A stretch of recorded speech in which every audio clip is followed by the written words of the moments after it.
Et né en quelle année votre mari? En 1900... En quelle année t'es né? Ah, en 29. En 29. Et madame est née en quelle année? Ah, en 30. 38. Oui. En 38.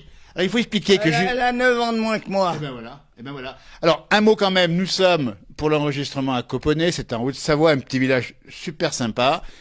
Mais votre dame, elle vient de la Savoie. Elle est de la Savoie, oui. Elle est de Bellecombe, Ah en oui, Beauce. dites donc, comment ça se fait ça alors?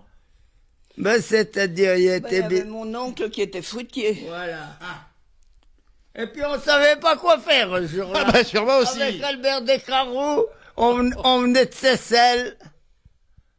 Il me dit, on s'arrête chez Demange, ça danse. Je dis, si tu veux. Pouf. Alors Albert me dit, oh, il y en a deux là-bas qu'on connaît pas. Quelle est-ce que tu prends? La petite ou la grande? Oh, dites donc. Non mais, Mais c'était vrai. bien sûr. Alors, Et alors? voilà, j'ai ma femme comme ça. Et voilà, vous avez pris la grande ou la petite? J'ai pris la petite. Eh ben voilà. Dites donc, Maryse, ça s'est passé comme ça? Oui, oui. Ah oui. Oui. Mon oncle était fruitier à Marius. Il y avait son oncle qui était fruitier au Pnay Ouais. et Mille David À Bellecombe. qui était de Copenhague. Bellecombe, qui était fruitier à Châtillon, et il est parti de Châtillon pour monter à Malbuisson. Voilà, on a compris l'histoire. Donc la Savoie et la Haute-Savoie se sont réunis, mariés en 1959. Oui. Oui, quelque chose comme ça. Voilà. Moi, je me rappelle pas exactement le Oui, jour. Marie s'en mais- rappelle. Oui, oui. 28 novembre 1959. 28 novembre 1959, dans les Bauges, à Bellecombe en Bauges. Oui. Et depuis, tout se passe bien. Eh oui, eh oui. Pas de problème.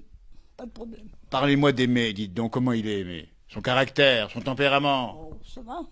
Il est toujours gai, j'ai l'impression. Oui. Oui. Elle a bien réussi.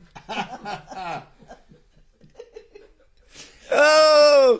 C'est lui qui le dit. Oui, mais C'est elle qui commande la bourse. il faut quelqu'un qui commande la bourse, en tout cas. Voilà. Alors, comme elle l'a commandé bien, fallait la laisser faire. Et elle le fait bien, dites donc, c'est vrai. Hein. Bon, oui, je fais ce que je Ouais. peux. Mais quand même, si vous ramenez une jeune fille des Bauges et que vous la gardez aujourd'hui et que vous êtes toujours en train de sourire ensemble, c'est que ça marche bien. Mais oui, mais oui. Eh, c'est vrai. Oui, il y a 60 Parce ans. que où ils étaient, c'était pas rien pour y travailler. 60 ans.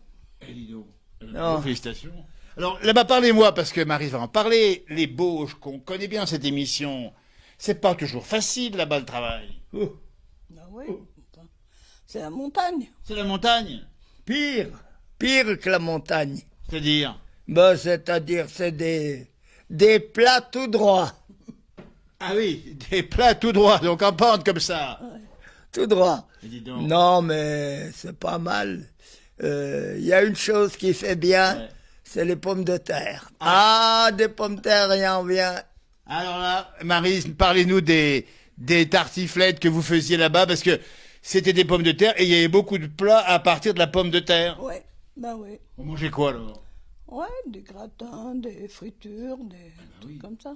Ah, si, moi, Ouais. je suis pas contre la pomme de terre, ça nous nourrit bien et puis c'est bien bon. Ah ben, sûrement, dis donc. Voilà. Qu'elle soit en frites, qu'elle soit en gratin, qu'elle soit en purée, ça marche. Avec un petit beefsteak de temps Alors, en temps. Je vais l'arrêter, mon Le petit beefsteak, bien évidemment. Et puis, qu'est-ce qu'on boit avec tout ça, avec la pomme de terre, avec Ah, on buvait du vin de la vigne. Hein. de la vigne d'ici, on dit bien. Oui, oui. On en faisait dans les 600, 700 litres. Et ça faisait l'année, pas tout le temps, non, pas tout le temps. Bien sûr. Moi, je vous dirais carrément, je ne buvais pas. Mais le papagal, il aimait bien boire son petit canon avec son voisin. Le papagal, dites donc, ça c'est formidable. Il aimait bien boire son canon avec son voisin. C'était une façon... C'était un bon type, Absolument. une bonne personne, c'était. Oui.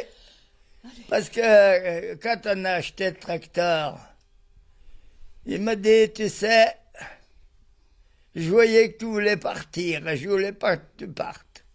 Ah oui. Alors, mais maintenant, j'ai plus de sous. J'ai dit, bon, on trouvera bien. Il y a des truites aux us. Dites donc. Alors, Ouais, ouais, celles qui ont les yeux loin de la queue. Là. Alors parlez-moi quand même, parlez-moi quand même. Aimé, parlez-moi des truites dans les us, comment on les pêche.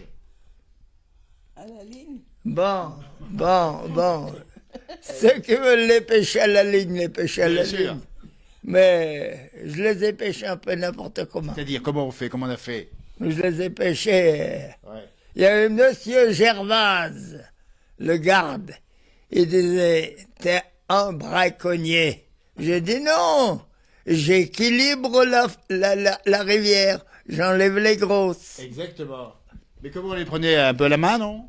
Ouais, un peu à la main, un peu au filet, un peu à coup de fusil. Ah, dites donc, ça c'est la pêche d'hier. Avec moi. Ils vont y mettre sur le journal. Mais je m'en fous. Bien, bien raison, il y a prescription. Je m'en fous. Comment il s'appelle celle qui faisait la mesure? Ah ouais. Ah, dis donc. Oui. Une fois avec mon père, on était à la chasse. Et puis, il arrive, il me dit, t'as vu, il y a un frêle en haut. Oui. Et j'ai dit, je l'ai déjà vu. Allez, monte avec moi. Il me dit, allez, foutez un coup là-dedans. Alors, on avait fait 6 truites d'1 kilo. Ah oui. Ça valait la peine. Bien sûrement. Ça valait la Bien peine. sûrement, dis donc.